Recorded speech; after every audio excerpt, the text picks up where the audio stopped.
All right, guys, so there's some breaking news out there in the real estate world. You may have heard on the news there's been some lawsuits going. Some big brokerages have either settled and paid a lot of money out or they're about to, but there's a lot, like millions and millions of dollars, maybe even billions with a B. I just wanted to shine some light on how that affects like our industry and more importantly, how it affects us here in the state of Maine, since this is where I live and work.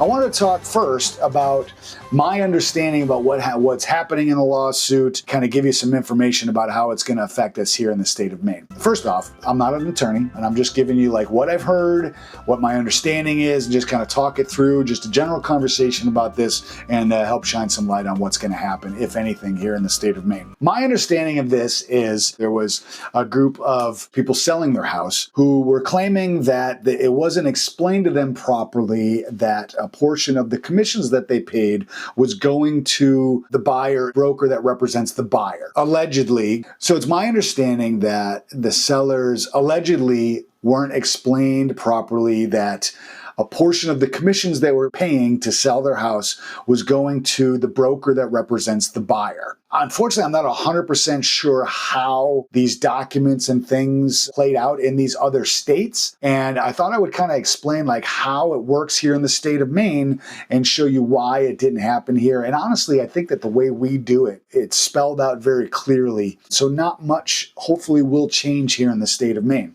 Real estate is governed on a state-by-state basis. So that's why this happened only in a few states. Here in the state of Maine, when you hire a real estate broker to sell your home, we charge you a commission. On the listing agreements that we have, the contracts that are between us and you as a seller, it's spelled out like, hey, we're charging you X percentage. This is the portion of that percentage that's going to go to pay out the buyer broker. And that's how it's all spelled out. It's very simple, very plain and clear as day on how that works. It is your option as a seller to not pay the buyer broker. That is an option. And I think that's where some of the lawsuit happened, that they didn't realize that that's an option and not pay a buyer broker. So there is that option out there. I don't know if I've ever done a listing where we weren't paying out a portion of our commissions, wasn't paying out the buyer broker. And I highly recommend that you do, because buyer brokers are the ones that are working with all the buyers. You want to attract them.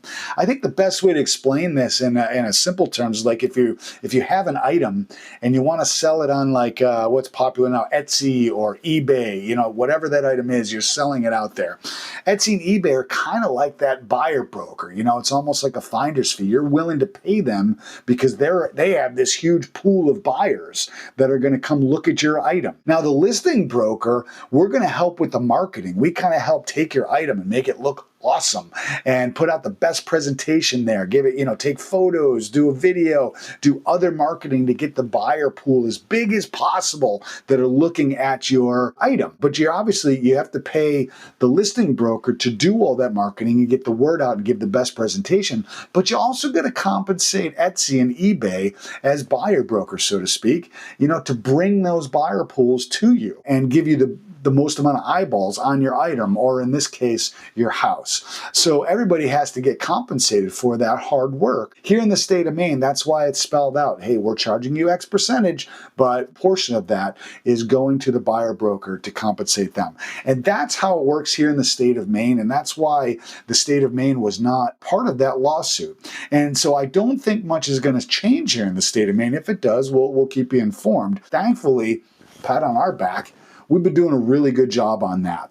But other states where these lawsuits are happening, it's because it's not as clear how and who gets compensated and all that kind of stuff. And that's my understanding of it all. And hopefully this helped.